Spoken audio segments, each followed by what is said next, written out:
Halo, selamat pagi saya ucapkan kepada pendengar Mutiara Kebenaran yang saya kasih dalam Tuhan. Atau mungkin selamat siang, selamat malam, dimanapun Anda berada. Salam damai sejahtera dalam kasih Yesus Kristus dan Maranatha. Baik, sambil kita menantikan kedatangan Tuhan, sambil kita berseru Maranatha, mari kita tetap melakukan apa yang harus kita lakukan, karena Tuhan tidak mau kita diam-diam saja. Tuhan tidak mau kita menunggu Dia dengan pasif, tapi Tuhan mau kita berkarya dan kita hidup dengan baik sambil kita menantikan Dia. Dan termasuk di dalamnya adalah belajar firman Tuhan. Itulah fungsi dari Mutiara Kebenaran, di mana kita bersama-sama membaca firman Tuhan, kemudian kita mempelajarinya, kita menarik pelajaran-pelajaran yang penting dari firman Tuhan untuk memperkaya hidup kita. Baik, dan kita sudah sampai di dalam 1 Tawarik pasalnya yang ke-7. Saudara yang kasih Tuhan, 1 Tawarik pasal yang ke-7, mari kita buka Alkitab kita bersama. Kita di Tawarik di sini berarti masih dalam kitab-kitab historis atau sejarah. Dan di pasal-pasal awal 1 Tawarik kita sedang membahas silsilah. Silsilah adalah bagian dari sejarah dan bagian yang penting sebenarnya, walaupun banyak orang Kristen mungkin merasa membosankan atau dia tidak kenal dengan orang-orang ini. Memang banyak nama yang kita tidak kenal terlalu dalam, tapi ada juga nama-nama yang penting di dalam sejarah. Dan semua ini tentu ditulis untuk kebaikan kita, untuk kepentingan kita, dan bukan untuk kita saja, tapi juga untuk orang di segala zaman. Dan terutama silsilah-silsilah ini penting untuk orang-orang Israel yang baru saja pulang dari pembuangan, karena kita Tawarik ditulis setelah mereka kembali dari pembuangan oleh imam-imam, kemungkinan Ezra dan teman-temannya. Dan mereka perlu tahu asal-usul mereka perlu tahu sejarah mereka, ya, sama seperti kita juga perlu tahu. Oke, kita sampai di 1 Tawarik pasal yang ke-7. Di sini kita akan melihat, ya, Elai memberikan judul suku-suku selebihnya. Karena di pasal-pasal sebelumnya kita melihat ada penekanan yang besar terhadap suku Yehuda, kemudian suku Lewi, ya, kemudian 2,5 suku yang di seberang timur Sungai Yordan juga sudah dibahas, yaitu Ruben, Gad, kemudian setengah Manasye. Nah, pasal 7 merangkum, ya, suku-suku yang lain dari anak-anak Israel. Sebelum kita masuk, kita akan berdoa terlebih dahulu. Bapa yang di surga, kami mengucap syukur Tuhan untuk kasih setia kepada kami.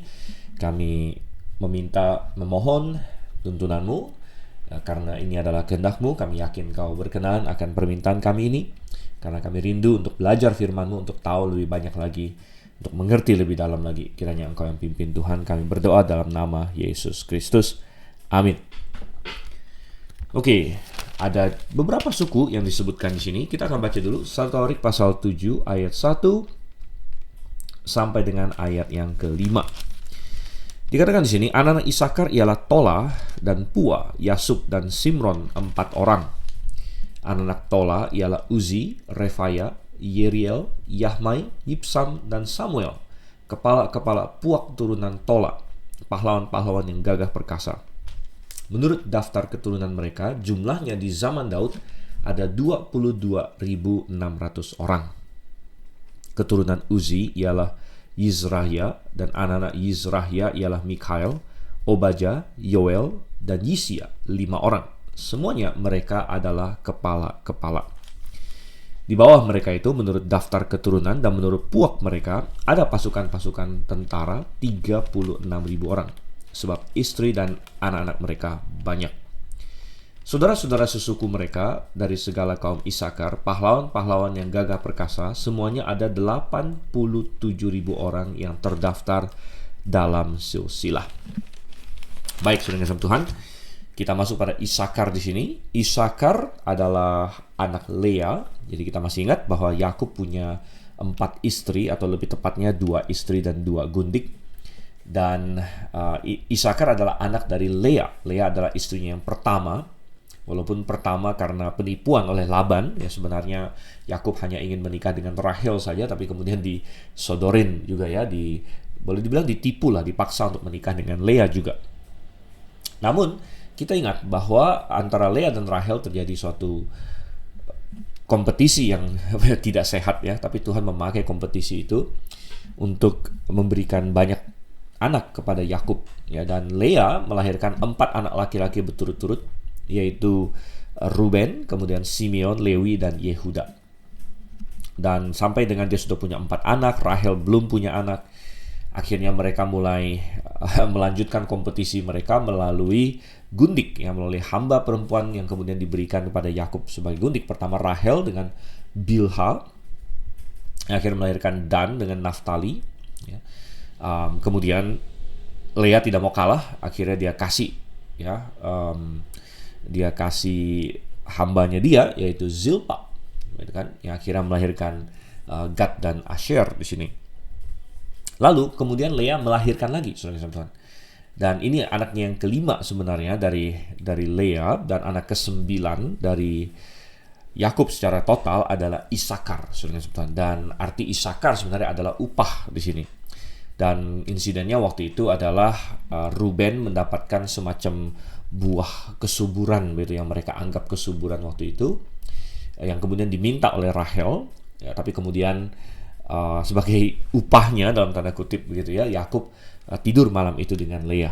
Wow, luar biasa sekali ya pada waktu itu. Dan tapi kita melihat dinamika keluarga yang tidak sehat yang ditimbulkan oleh poligami di situ. Jadi Isakar adalah anak ke-9.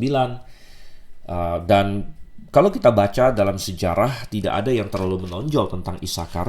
Dan di dalam 5 ayat yang kita baca ini juga tidak ada apa-apa yang menonjol. Isakar sendiri punya beberapa anak, Tola, Pua, Yasub, Simron, 4 orang katanya. Dan kita dikasih secara garis besar saja keturunan mereka, walaupun tentu ada banyak generasi yang dilewatkan ya, tidak disebut di sini.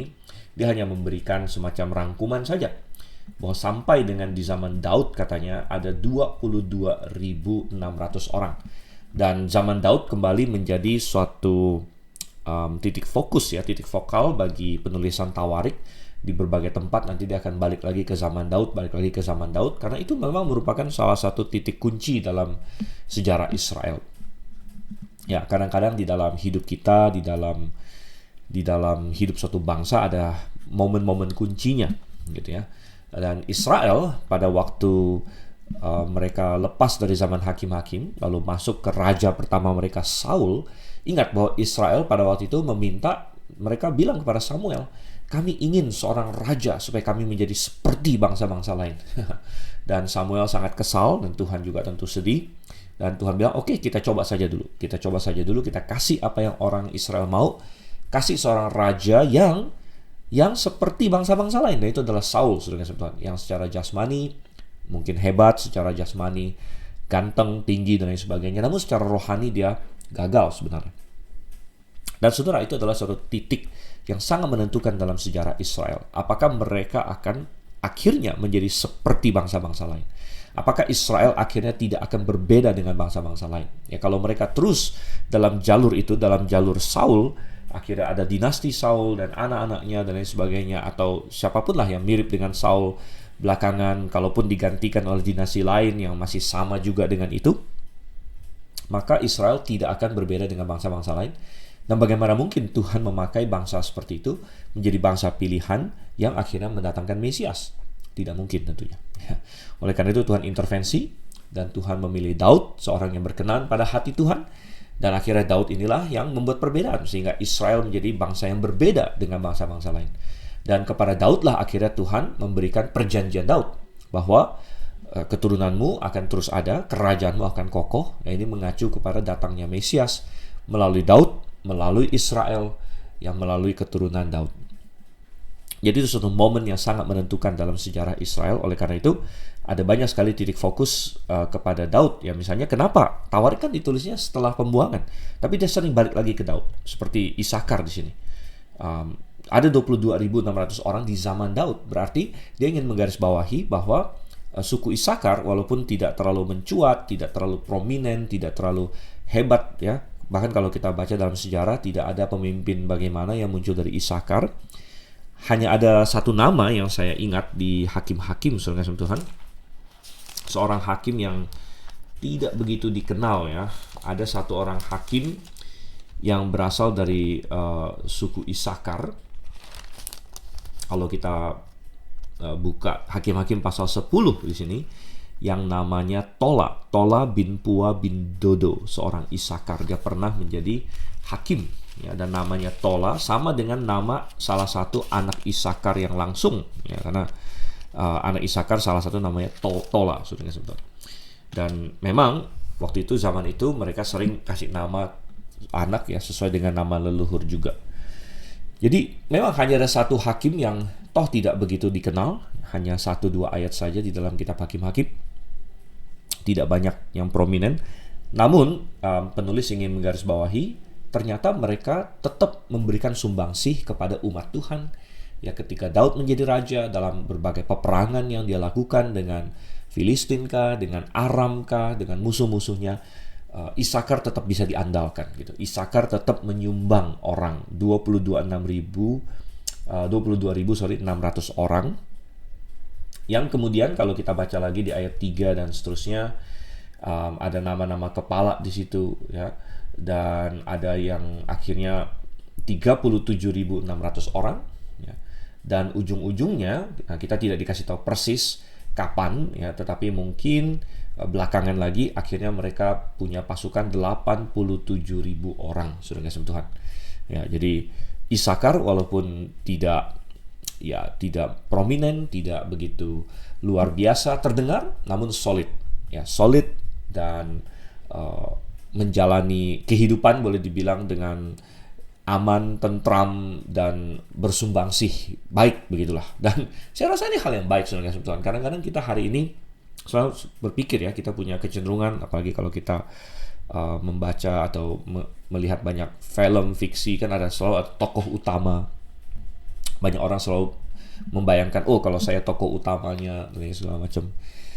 Dan bagus ya kalau kita punya kerinduan untuk itu ya, tapi jangan juga kita mencibir ya orang yang solid saja. Atau kalau misalnya hidup kita tidak jadi terlalu prominent ya, tapi yang penting kita setia sebenarnya. Kita setia dalam melakukan apa yang kita lakukan. Kita tidak jadi kaya raya, kita tidak jadi terkenal, kita tidak menjadi pengkhotbah yang dikenal siapa semua orang, atau pengusaha yang menggoncang dunia, atau kita menjadi penemu apa yang hebat, tapi kita menjalani hidup ya, mungkin kita kerja atau kita bisnis atau kita pelayanan sederhana, dan kita menjalani hidup dengan simple begitu kan. Dan banyak orang kadang-kadang mencibir kehidupan seperti itu. Mereka pikir, wah berarti kamu ordinary, biasa-biasa saja begitu. Tapi saudara kasih Tuhan, tidak ada yang salah dengan biasa-biasa saja. Yang penting kita setia, saudara kasih Tuhan ya. Kita setia kepada Tuhan, kita setia kepada panggilan kita, ya kita setia kepada kebenaran, itu tidak ada masalah. Kita biasa-biasa saja, ya orang tidak tahu banyak tentang kita, ya tapi Tuhan tahu tentang kita, ya. Dan ketika kita diperlukan untuk peperangan rohani, ketika kita diperlukan di komunitas kita, terutama di jemaat kita untuk ikut bersumbangsih dan segala macam, kita ikut ya, walaupun ya kita biasa-biasa saja. Tidak ada yang salah dengan kehidupan seperti itu ya. Isakar di sini luar biasa ya. Dan tadi kita bilang bahwa saya ada singgung sedikit mengenai momen-momen yang menentukan dalam hidup Israel, dan saya tarik garis juga bahwa secara individu kita juga bisa punya momen yang menentukan ya. Salah satu momennya adalah tentu keselamatan, saudara Tuhan. Jadi kalau Anda belum diselamatkan, ya Anda belum memiliki momen itu. Anda seperti Israel yang masih di zaman Saul begitu. Ada perlu suatu momen di mana Anda benar-benar ya diselamatkan. Oke. Ya, Isakar, dan sebenarnya walaupun dikatakan mereka biasa-biasa saja, tapi ada beberapa kali disebut di sini ya, ada pahlawan yang gagah perkasa di ayat 5 di situ kan. Pahlawan yang gagah perkasa, luar biasa ya, pasukan tentara dan lain sebagainya. Jadi mereka siap berperang bagi Tuhan, mereka gagah perkasa bagi Tuhan. Dan gagah perkasa itu tidak harus kamu terkenal, tapi ya kamu setia, itulah gagah perkasa di situ, saudara sebentar. Oke, sekarang kita masuk ke ayat yang ke-6. Ayat yang ke-6 sampai dengan ayatnya yang ke-12. Dan kita masuk ke suku yang selanjutnya, yaitu suku Benyamin. Anak-anak Benyamin ialah Bela, Beker, dan Yediael, 3 orang. Anak-anak Bela ialah Ezbon, Uzi, Uziel, Yerimot, dan Iri, 5 orang. Kepala-kepala puak, pahlawan-pahlawan yang gagah perkasa. Mereka yang terdaftar dalam silsilah ada 22.034 orang. Anak-anak Beker ialah Zemira, Yoas, Eliezer, Elionai, Omri, Yeremot, Abia, Anatot, dan Alemet. Sekaliannya itu ialah anak-anak Beker. Mereka yang terdaftar dalam silsilah menurut keturunan mereka sebagai kepala-kepala puak mereka, pahlawan-pahlawan yang gagah perkasa, ada 20.200 orang.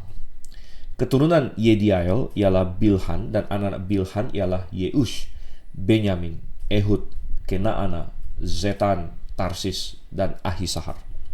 Sekaliannya itu ialah keturunan Yediael, kepala-kepala puak mereka, pahlawan-pahlawan yang gagah perkasa, orang-orang yang sanggup berperang, ada 17.200. Dan Supim dan Hupim ialah keturunan Ir, Husim ialah keturunan Aher. Oke, Benyamin disebut di sini. Benyamin, ya, dia adalah tokoh yang cukup banyak drama ya dari tentang pribadi ini, baik orangnya maupun akhirnya suku yang lahir dari dia.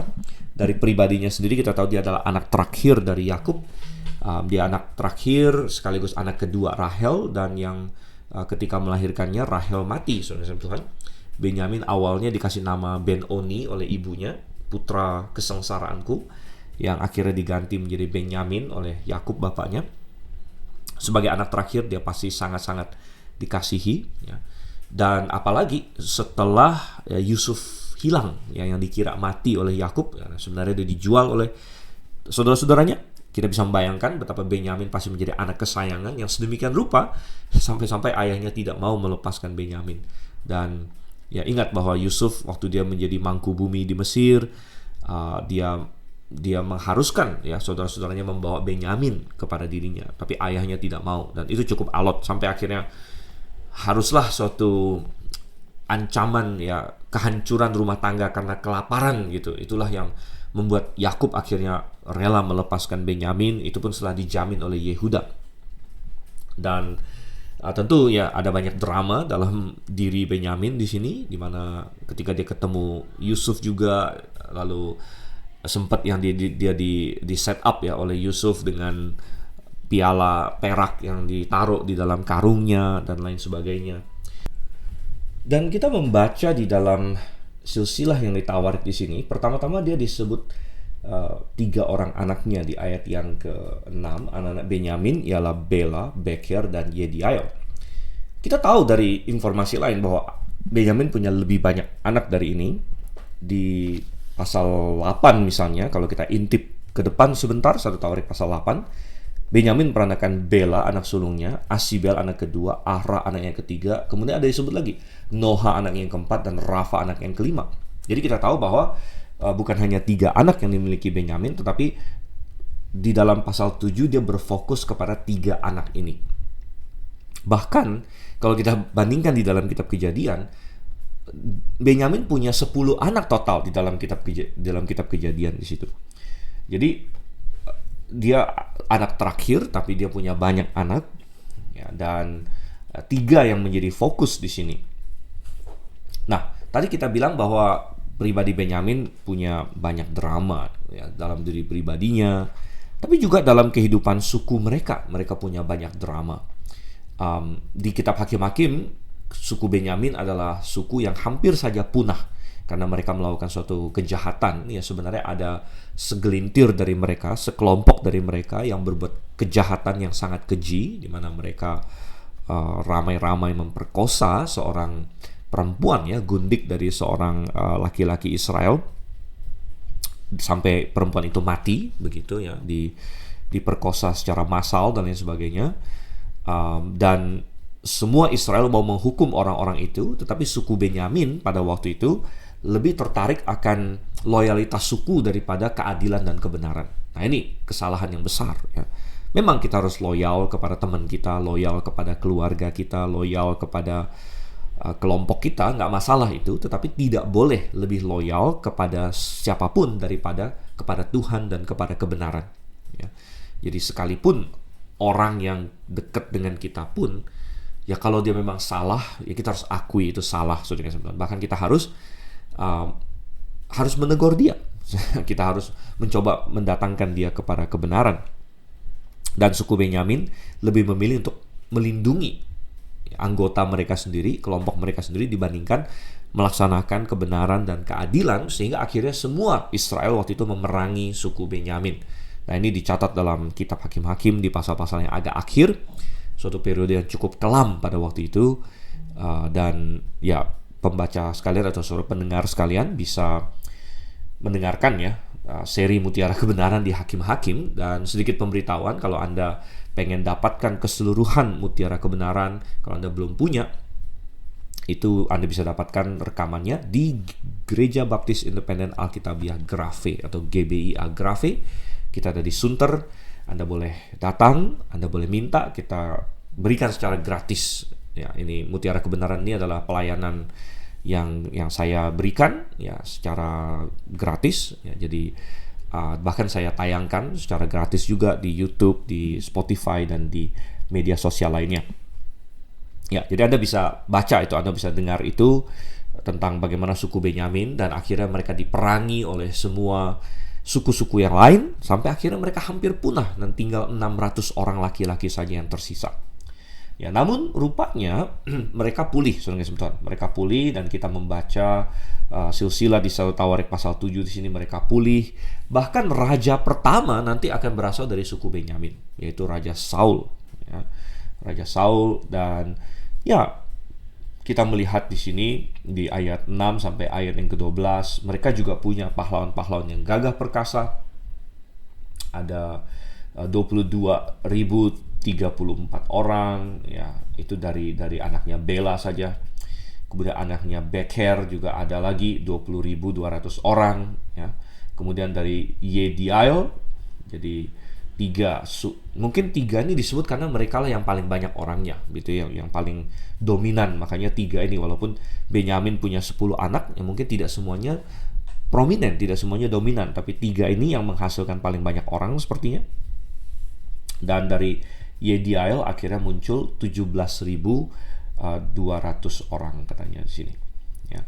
Nah, ada satu hal yang menarik di ayat 12. Dan Supim dan Hupim ialah keturunan Ir, Husim adalah keturunan Aher. Ada sedikit perdebatan atau hal yang sangat menarik ya mengenai istilah keturunan Aher. Aher ini siapa jadinya? Nah, ada banyak pendapat karena di ayat sebelumnya tidak ada nama Aher muncul. Kok tiba-tiba ada keturunan Aher? Nah, memang di dalam kitab Tawarik kadang-kadang hal seperti itu muncul ya. Ada nama yang tidak ada disebut di atas sebelumnya, tapi tiba-tiba muncul. Itu ada di dalam kitab Tawarik seperti itu. Tetapi mengenai keturunan Aher di sini ada beberapa pendapatnya. Ada yang menyebut Aher di sini adalah sama dengan Ahrah yang di pasal 8 ayat 1 nanti. Jadi ini anak Benyamin yang lain katanya, Ahrah ya, nama lainnya Aher ya. Atau ada satu teori yang sangat menarik. Teori yang sangat menarik adalah bahwa Aher sebenarnya dalam bahasa Ibrani punya arti lain, yaitu artinya yang lain ya. Jadi Aher, anak yang lain gitu, keturunan yang lain. Dan teorinya adalah bahwa ini mengacu kepada suku Dan sebenarnya. Dan kalau kita baca, kitab Tawarik tidak memberikan silsilah dari suku Dan sama sekali. Suku-suku yang lain disebut, tapi suku Dan tidak ya. Dan ini menunjukkan sesuatu bahwa suku Dan mungkin sudah sangat tidak terwakili dalam pembuangan ya, atau memang suku Dan itu sudah dianggap terhilang gitu, sudah tidak dianggap oleh penulis Tawarik, terutama mengingat bahwa suku Dan adalah salah satu suku yang jatuh ke dalam penyembahan berhala dengan sangat cepat ya setelah mereka masuk ke negeri Kanaan. Ini juga ada di kitab Hakim-Hakim. Suku Dan masuk ke dalam penyembahan berhala, sehingga suku Dan tidak disebutkan dalam Tawarik di sini. Demikian juga suku Dan tidak akan disebutkan di dalam kitab Wahyu pasalnya yang ke-7. Ya, Wahyu pasal 7, ketika di masa tribulasi nanti malaikat akan memeteraikan 144.000 orang Israel dari 12 suku, dan suku-suku disebut semua di situ kecuali suku Dan. Jadi ya, suku Dan tidak disebut, saudara kasih Tuhan. Jadi di Tawarik juga suku Dan tidak disebut. Tetapi ada yang berkata bahwa Husim ialah keturunan Aher. Maksudnya Aher di sini adalah Dan. Jadi karena menganggap rendah suku Dan, karena mereka jatuh kepada penyembahan berhala dengan spesial cepat begitu dibandingkan semua suku yang lain, maka disebut keturunan si orang lain gitu, si orang lain. Dan ini diperkuat kalau kita bandingkan di dalam Kejadian pasalnya yang ini mengenai silsilah anak-anak Yakub yang datang ke Mesir, ya, berarti itu pasal 46, Kejadian pasal 46 ayat yang ke-23. Dikatakan di situ, Kejadian 46 ayat 23, anak Dan ialah Husim. Jadi Dan hanya punya satu anak, yaitu Husim namanya. Dan kalau kita balik lagi ke 1 Tawarik 7 ayat 12, Husim ialah keturunan Aher. Jadi cocok, Husim keturunan Aher, kalau Aher ini mengacu kepada Dan katanya. Lagi pula kalau kita nanti masuk ke ayat yang ke-13, yang suku yang berikutnya disebut adalah Naftali, dan Naftali itu adalah saudara kandungnya Dan, karena Dan dengan Naftali sama-sama adalah anaknya Bilha, saudara-saudara. Ya, sehingga itu teori yang menarik yang mungkin saya singgung saja. Kita tidak tahu, saya tidak berani mengabsolutkan bahwa teori ini benar, tapi ini menarik ya, bahwa keturunan Aher, maksudnya keturunan yang lain di sini mengacu kepada Dan. Itu satu teori. Oke, lalu kita masuk lagi ke Naftali sekarang. Naftali dari ayat yang ke-13. Oke, ayat 13 saja Naftali ya. Anak-anak Naftali ialah Yahziel, Guni, Yezer, dan Salum. Anak-anaknya dari Bilha. Ya, menarik ya. Karena anak-anaknya dari Bilha, sebenarnya ada dua anak Bilha, Dan dengan Naftali yang tadi kita bilang. Ya, dan kita melihat di sini sangat singkat sekali. Ya, berarti tidak ada terlalu banyak yang spesial mengenai Naftali di sini. Mengenai tokoh yang muncul dari Naftali, kita ingat ada satu orang hakim, sepertinya bukan hakim juga sih, tapi penolong hakim. Karena hakimnya adalah Deborah, tapi bisa juga dibilang hakim. Ya, akhirnya hakimnya juga adalah Barak. Ya. Barak adalah seorang dari suku Naftali di sini, dan dia salah satu yang muncul di situ ya. Oke, selanjutnya kita masuk kepada keturunan Manasye dari ayat 14. Nah, Manasye di sini cukup panjang di sini ya, sampai ayat 19. Oke, 14 sampai 19. Keturunan Manasye ialah Asriel yang dilahirkan oleh gundiknya, perempuan Aram itu. Perempuan ini melahirkan Makir, bapak Gilead. Makir mengambil seorang istri bagi Hupim dan Supim. Nama saudaranya perempuan ialah Maaka. Nama anak yang kedua ialah Zelafehat. Zelafehat hanya mempunyai anak-anak perempuan. Tetapi Maaka, istri Makir, melahirkan seorang anak laki-laki dan menamainya Peresh. Nama saudaranya laki-laki ialah Seres, dan anak-anak orang ini ialah Ulam dan Rekem. Keturunan Ulam ialah Bedan, itulah keturunan Gilead bin Makir bin Manasye. Saudaranya perempuan Moleket melahirkan Isihot, Abiezer, dan Mahla. Anak-anak Semida ialah Ahian, Sekem, Liki, dan Aniam. Oke, ini adalah suku Manasye yang setengah, yaitu yang ada di sebelah barat sungai Yordan, yaitu yang ada di tanah Kanaannya benar-benar. Sebenarnya suku Manasye yang setengah lagi sudah dibahas di pasal-pasal sebelumnya, itu yang tinggal di sebelah timur sungai Yordan.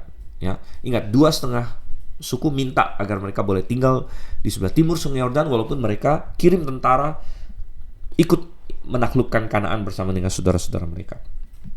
Dan Manasye akhirnya menjadi suku yang ada di dua tempat, di barat dan di timur. Dan dari segi wilayah kita melihat suku Manasye cukup besar ya. Wilayahnya mereka besar. Dan Manasye adalah anaknya Yusuf. Jadi dalam silsilah daftar suku-suku Israel tidak ada namanya suku Yusuf sebenarnya. Tapi akhirnya dibagi dua, Manasye, Efraim. Kalaupun kadang-kadang disebut Yusuf, maksudnya adalah Efraim. Ya, jadi kita melihat di sini Manasye yang di sebelah barat di sini ya. Ada beberapa hal yang bisa kita komentari, misalnya ya dia punya gundik ya, yang dispesifikasikan perempuan Aram katanya. Jadi memberitahu kita, dan dari begitu banyak lagi informasi lain, bahwa keturunan Israel yang akhirnya sampai kepada bangsa Israel dan termasuk Yesus Kristus itu sendiri, itu banyak input dari berbagai tokoh dari luar Israel ya, dari segi perempuannya segala macam. Misalnya Yehuda sendiri akhirnya punya anak Peres dari Tamar, seorang perempuan Kanaan, saudara-saudara. Ya, kita tahu kemudian leluhurnya Daud adalah Rahab ya, salah satu leluhurnya yang adalah perempuan Yeriko, bahkan mantan pelacur ya. Kemudian kita tahu lagi ada Ruth Ya, Rut adalah perempuan Moab. Ya, jadi ada banyak, dan kita tahu orang Israel banyak akhirnya menyerap dari berbagai bangsa sekitarnya. Jadi Tuhan tidak bukan ya Tuhan memang ini ya mengendalikan segala sesuatu, dan Tuhan menciptakan segala sesuatu. Tuhan memang memilih orang Israel, tapi bukan berarti ada semacam wow harus pure ya, seperti konsep apa ya, Nazisme ya, di mana mereka sangat bangga dengan keturunan Aryan mereka, seperti ada mereka mau mempertahankan kemurnian DNA, kemurnian darah mereka, tidak boleh kawin campur dan lain sebagainya. Itu nonsens, nonsens. Kenapa? Karena semua manusia itu berasal dari Adam. Ya. Jadi konsep bahwa kita ini dibagi-bagi menjadi berbagai ras. Tergantung apa yang dimaksud dengan ras, ya. Ras ini menjadi konsep yang agak-agak evolusionistik ya, seolah-olah manusia ini berevolusi lah, ada berbagai ras segala macam. Tidak, kita semua ini satu ras, yaitu ras Adam. Karena kita semua ini berasal dari Adam, saudara-saudara. Ya. Jadi bagaimana bisa dikatakan kita ras yang berbeda, ya kan? Nah, memang tidak disangkal antara berbagai manusia ada yang punya ciri-ciri fisik tertentu, warna kulit kah, bentuk dan warna rambut kah, ya, bentuk hidung, bentuk mata dan sebagainya. Memang ada yang kelompok-kelompok seperti itu, tapi itu sebenarnya semua satu keluarga sebenarnya. Kita semua manusia adalah satu keluarga, ya. Dan lebih baik kita bicara mengenai etnisitas saja daripada kita bicara mengenai ras. Ada berbagai etnisitas, ada berbagai kelompok dan lain sebagainya. Tapi semua adalah saudara, dan Tuhan tidak mementingkan kemurnian darah atau lain sebagainya. Tidak. Untuk umat pilihannya, ya, banyak sekali orang masuk dari berbagai suku yang lain, seperti di sini Aram lah segala macam. Dan sebenarnya dari segi biologis ini juga sehat, ya. Dan kita sudah sering katakan bahwa manusia itu kita dari DNA kita sangat menentukan banyak hal, tetapi karena kejatuhan dalam dosa, DNA kita ini dari satu keturunan kepada generasi selanjutnya itu pasti ada kesalahan, ada errornya, ya. Sehingga DNA makin keturunan, makin turun itu makin rusak. DNA itu seperti buku instruksi, buku manual yang sangat-sangat tebal. Makanya tidak mungkin muncul dengan sendirinya, saudara. Evolusi itu mustahil, ya. Tetapi Anda bisa membayangkan, akhirnya terjadi mutasi-mutasi. Kalau Anda ambil satu buku instruksi manual yang sangat tebal, lalu Anda secara random mengubah ya sekian banyak huruf di dalamnya, random saja, ya katakanlah 20 huruf dari satu buku manual yang tebal, Anda ubah 20 huruf random. Nah, memang jadi kacau, tapi masih bisa dimengerti, ya, karena ya otak kita masih bisa lah, ini salah di sini ya. Tapi Anda bayangkan, misalnya Anda copy itu satu kali lagi, dan setiap kali copy Anda bikin kesalahan 20. Lalu copy lagi, Anda bikin kesalahan 20 lagi, yang random saja, random.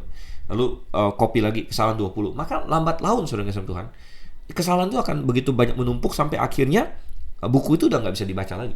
Atau terjadi bagian-bagian yang error. Nah, itu yang terjadi pada DNA kita. Nah, puji syukurnya adalah bahwa ada mekanisme untuk memperbaiki ini, ya, karena rupanya kita bukan hanya bikin satu kopi, ya, kita bikin misalnya sekali bikin kopi kita bikin 10 kopi, ya, seperti seorang misalnya kayak Benyamin, dia punya 10 anak gitu kan. Jadi kita bikin 10 kopi. Nah, di kopi yang satu salahnya mungkin di bagian-bagian ini, di kopi yang kedua salahnya di bagian yang lain-lain lagi, di kopi yang ketiga salahnya di bagian yang berbeda lagi. Jadi sebenarnya ada potensi untuk membetulkannya lagi kalau kita membandingkan semua kopi yang sudah dibuat ini, saudara. Dan itulah yang terjadi ketika kita menikah, ya, di mana, nah ini bedanya, ya, di mana keturunan reproduksi manusia itu sifatnya seksual. Seksual itu berarti perpaduan dari genetika dua orang, genetika ayah dan genetika ibu. Ada makhluk hidup tertentu, terutama yang level bawah, reproduksi itu aseksual, misalnya membelah diri, ya, kayak bakteri lah segala macam, bahkan sebagian mungkin kayak protozoa, bahkan mungkin nematoda dan sebagainya. Ada yang membelah diri, ya, membelah diri, dan mungkin kita pikir, gampang ya, kenapa manusia nggak gitu aja membelah diri gitu kan? Sehingga kita harus cari pasangan, ya, segala macam. Tapi tidak, justru dengan reproduksi yang seksual ini, setengah dari ayah, setengah dari ibu, ini adalah cara untuk menghilangkan, ya, kesalahan-kesalahan yang menumpuk. Kalau hanya membelah diri saja, akhirnya kesalahan-kesalahan itu akan menumpuk terus, karena tidak ada refreshing dari gennya, gitu. Gennya sama terus diturunkan lagi, dan setiap kali diturunkan ada salah sedikit, setiap kali diturunkan ada salah sedikit, tapi itu sama persis gitu. Tapi ketika kita menggabungkan dua orang punya gen, maka kesalahan pada yang satu bisa dinetralisir oleh yang lainnya. Ya, oleh karena itu sebenarnya pernikahan yang antar ras, dalam tanda kutip saya bilang tadi, atau antar etnisitas lebih tepatnya, itu sebenarnya secara jangka panjang, kalau kita bicara genetika ya, itu lebih sehat dibandingkan pernikahan yang semakin dekat. Pernikahan yang terlalu dekat dengan saudara kandung itu yang paling berbahaya. Ya, dan di zaman sekarang ini banyak yang akhirnya menghasilkan kecacatan. Ya. Di zaman Abraham dulu masih nggak masalah, di zaman Nuh juga nggak masalah, di zaman Adam apalagi nggak ada masalah sama sekali. Tetapi di zaman sekarang ini sesudah 6.000-an tahun, entah berapa generasi, mungkin 100-an lebih generasi dari Adam, berarti kerusakan gen kita sudah begitu menumpuk, gitu. Ya, maka kita bilang bahwa yang terjadi adalah kita justru perlu ya menikah jauh sedikit kalau perlu malah, gitu. Jangan dengan orang yang terlalu dekat dengan kita secara genetika. Ya. Oleh karena itu pernikahan antar etnisitas secara genetika bagus. Ya, memang ada tantangan-tantangan lain, ya misalnya tantangan kebudayaan, ya komunikasi dan lain sebagainya. Ya, tapi kita melihat di sini seperti ada orang Aram, perempuan Aram masuk di sini ke Manasye di sini ya. Dan kita baca terus, ya tentu nama yang mencuat di sini adalah Gilead itu sendiri. Akhirnya nama dia menjadi nama wilayah juga, ya. Dan ini adalah Manasye. Dan ada satu nama yang muncul. Di sini ayat yang ke-15 ada seorang namanya Zelafehat yang mempunyai hanya anak perempuan. Ini muncul di kitab Keluaran dan kitab Imamat dan Bilangan. Ya, anak-anaknya Zelafehat di sini. Dia memang hanya punya anak perempuan, sehingga anak-anak perempuannya datang kepada Musa dan bertanya, kalau ayah kami nanti mati, bagaimana? Ya, karena ahli waris atau warisan itu diberikannya kepada anak laki-laki, gitu. Sedangkan ayah kami tidak ada anak laki-laki. Jadi kalau ayah kami mati, kepada siapa yang dijatuh, gitu kan? Lalu akhirnya Musa tanya Tuhan dan lain sebagainya. Dan akhirnya muncullah suatu aturan bahwa kalau seorang tidak memiliki anak laki-laki, maka warisannya jatuh kepada anak perempuannya, nggak apa-apa. Asal dengan catatan, katanya anak perempuannya nanti hanya boleh menikah dengan orang yang sesuku dengan dia, ya supaya tanah ayahnya tidak jatuh keluar dari sukunya, begitu. Oke. Nah, coba kita lanjut lagi sekarang, masuk ke ayat yang ke-20. Ini Efraim sekarang. Efraim adalah adiknya Manasye, tetapi dia yang menjadi yang utama, yang prominent. Dan kita akan baca sampai dengan ya ayatnya yang ke-25 di sini ya, cukup panjang juga. Kita baca ayat 20 di sini. Sorry, bukan 25, 29. Ayat 20, keturunan Efraim ialah Sutelah dan anak orang ini ialah Berek, dan anak orang ini ialah Tahat, dan anak orang ini ialah Elada, dan anak orang ini ialah Tahat, dan anak orang ini ialah Zabat, dan anak orang ini ialah Sutelah, kemudian Ezer dan Elat. Mereka dibunuh oleh orang-orang Gad yang lahir di negeri itu, sebab mereka pergi merampas ternak orang-orang itu. Efraim ayah mereka berkabung berhari-hari lamanya, sehingga saudara-saudaranya datang untuk menghiburkan dia. Sesudah itu ia bersetubuh dengan istrinya, lalu mengandunglah perempuan itu dan melahirkan seorang anak laki-laki. Ia menamainya Beria, sebab malapetaka telah menimpa keluarganya. Anaknya perempuan ialah Seera yang telah mendirikan Bet Horon Hilir dan Bet Horon Hulu serta Uzen Seera. Okay. Anak laki-laki Beria ialah Refah lalu Resef. Anak orang ini ialah Telah, dan anak orang ini ialah Tahan. Dan anak orang ini ialah Ladan, dan anak orang ini ialah Amihud, dan anak orang ini ialah Elisama. Dan anak orang ini ialah Nun, dan anak orang ini ialah Yosua. Tanah milik mereka dan tempat kediaman mereka ialah Betel dengan segala anak kotanya, Naaran di sebelah timur, dan Gezer dengan segala anak kotanya di sebelah barat. Kemudian Sikem dengan segala anak kotanya, sampai Aya dengan segala anak kotanya. Dan pada perbatasan Bani Manasye, Bet-Sean dengan segala anak kotanya, juga Taanak dengan segala anak kotanya, Megiddo dengan segala anak kotanya, Dor dengan segala anak kotanya. Di tempat-tempat itulah keturunan Yusuf bin Israel diam. Baik, jadi ya Efraim salah satu suku yang dominan juga, sempat bersaing dengan Yehuda, tapi akhirnya sampai ke zaman Daud, dan naiknya Daud, ya mereka tidak bisa bersaing lagi. Dan akhirnya baru muncul lagi setelah Salomo. Setelah Salomo, dan kerajaan itu terpecah dua, sehingga akhirnya yang di suku utara dipegang oleh Efraim. Oke. Dan nama-nama disebut di sini ada detail-detail yang kita tidak temukan di tempat lain ya. Contohnya dari ayat 20 sampai 23 dan sebagainya, ada suatu insiden di sini di mana ada anak ya, anak atau keturunannya Efraim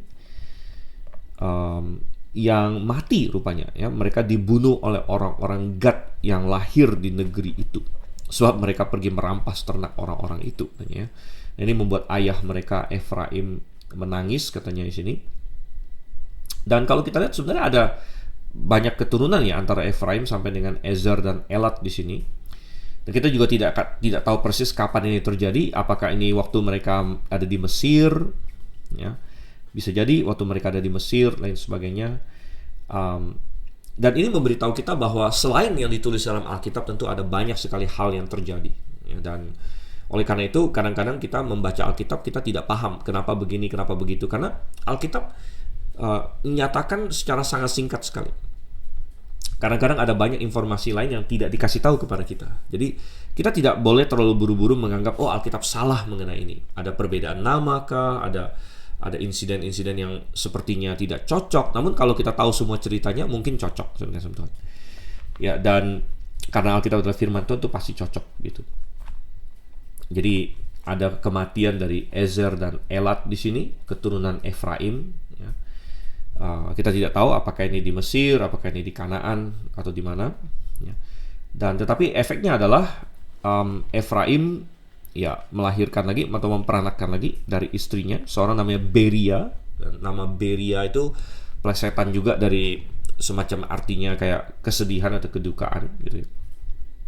Yang akhirnya anak perempuannya adalah Seera, yang rupanya dikatakan mendirikan beberapa kota. Jadi luar biasa ya. Nama perempuan jarang disebut dalam silsilah, hanya ada beberapa. Tapi nama-nama yang disebut biasanya signifikan. Nah, Seera di sini katanya mendirikan Bet Horon Hilir, ayat 24 ya. Bet Horon Hulu, Uzen Seera, luar biasa.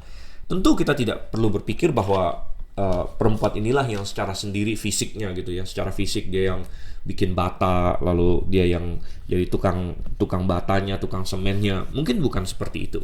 Tetapi perempuan ini mendirikan ini, ya mungkin dialah yang menjadi motor penggeraknya.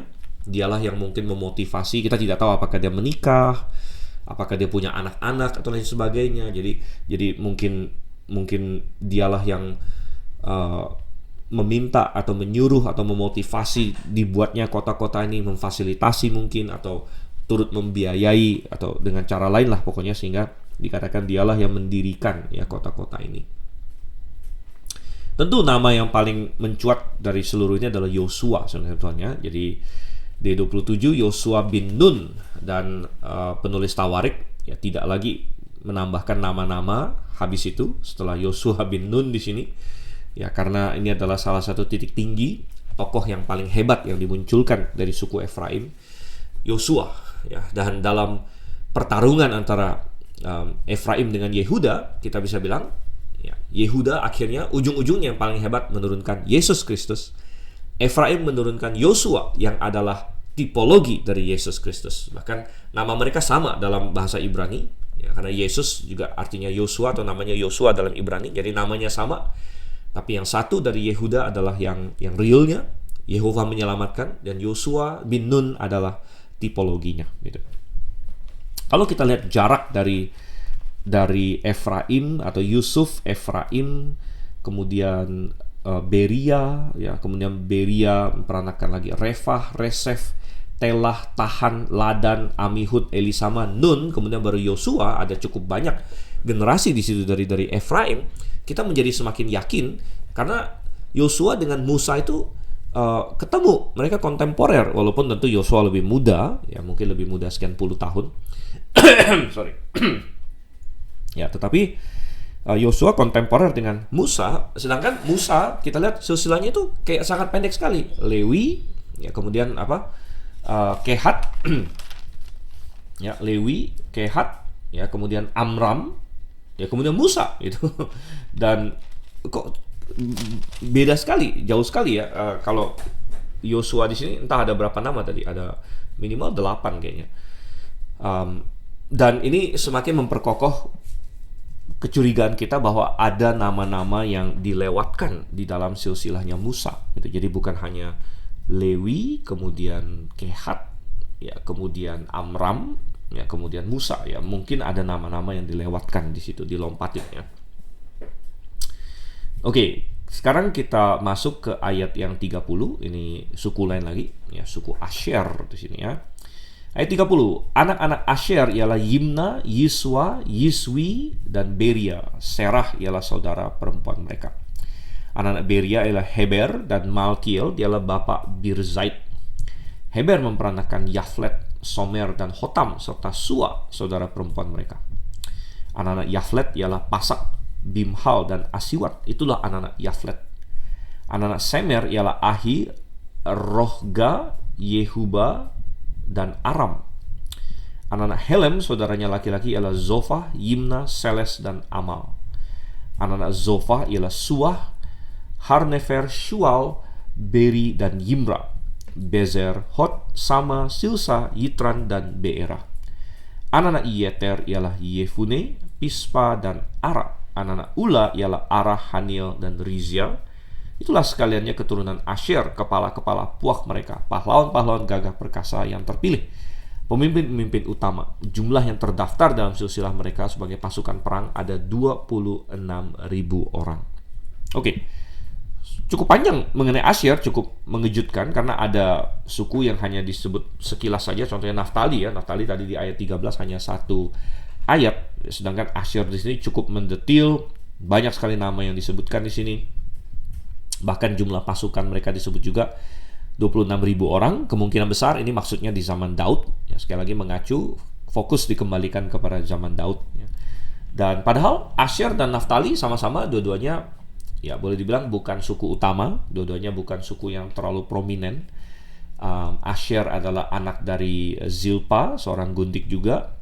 Namun kenapa nama-nama mereka jauh lebih banyak dituliskan? Dan ya tentu kita mungkin tidak tahu semua alasan Tuhan, ya, tapi bisa jadi karena di zaman kembalinya dari pembuangan lebih banyak suku Asher yang kembali daripada suku Naftali, bisa jadi, ya, sehingga mereka lebih concern mengenai nenek moyang mereka, dan penyelidikan kepada garis mereka lebih diperdalam gitu oleh Ezra dan lain sebagainya.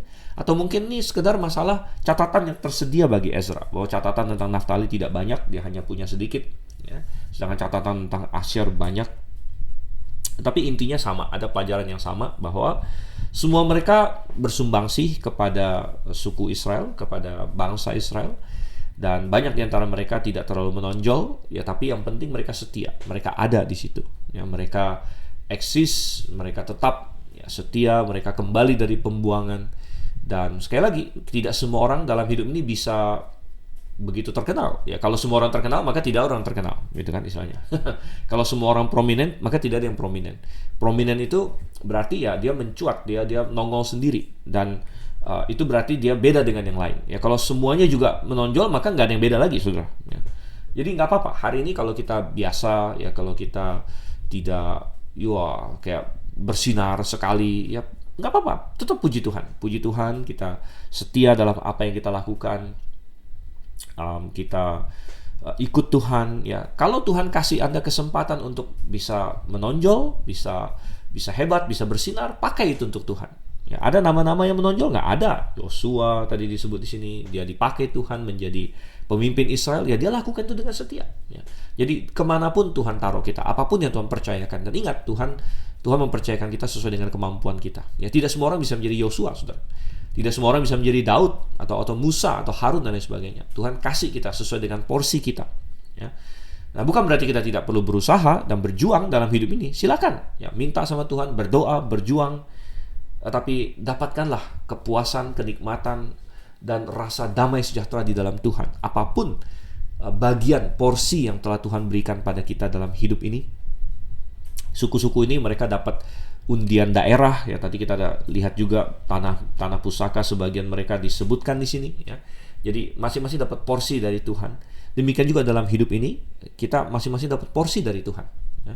Dan kita tidak perlu iri kepada orang lain. Dari satu suku, nggak, misalnya suku Naftali, nggak bisa bilang, kok Yehuda dapatnya banyak banget ya wilayahnya ya. Nggak usah khawatir begitu. Ya. Apa yang Tuhan sudah percayakan kepada kita, kita kelola dengan setia. Kita nggak usah bilang, Tuhan kenapa engkau kasih si itu banyak sekali uang gitu kan, kok saya enggak gitu kan. Boleh nggak minta sama Tuhan? Boleh minta sama Tuhan, nggak masalah. Tapi kita nggak perlu iri. Ya. Kita setia dalam hal kecil, ya Tuhan bisa percayakan kepada kita hal besar. Ya, dan kita setia dengan apa yang Tuhan berikan pada kita. Kata kuncinya yang dari tadi saya ulang-ulang sebenarnya adalah setia. Ya. Setia, kita tetap pada Tuhan, ya apapun porsi yang kita dapat dari Tuhan. Oke, demikian dulu pembahasan kita 1 Tawarik pasal 7. Suku-suku ini disebut, ya, dan kita sudah belajar dan menarik berbagai hal dari mereka. Kiranya kita juga setia hari ini, setia pada Tuhan dan setia mempelajari firman-Nya. Dan salah satunya dengan cara kita terus mendengarkan Mutiara Kebenaran. Tentu Mutiara Kebenaran ini bukanlah pengganti dari jemaat lokal ya, saudara Tuhan. Saya harap semua yang mendengar Mutiara Kebenaran ini mencari gereja lokal yang Alkitabiah dekat Anda. Kalau ada GBIA, Gereja Baptis Independen Alkitabiah dekat Anda, maka itu adalah hal yang sangat bagus sekali. Tapi Anda tidak bisa menggantikan. Anda bisa bilang, saya nggak mau ke gereja yang benar, saya dengerin Mutiara Kebenaran aja lah. Saya senang kalau Anda mendengarkan Mutiara Kebenaran, ya puji Tuhan. Ya, berarti pelayanan saya mungkin berdampak, mungkin bagus. Tapi itu tidak bisa menggantikan Anda berada dalam satu jemaat, Anda duduk di bawah pengajaran seorang gembala yang Alkitabiah, Anda ikut melayani, Anda ikut aktif, tidak bisa. Ya. Mutiara Kebenaran hanyalah salah satu tools, salah satu alat ya yang bagus sekali untuk menunjang pertumbuhan seseorang.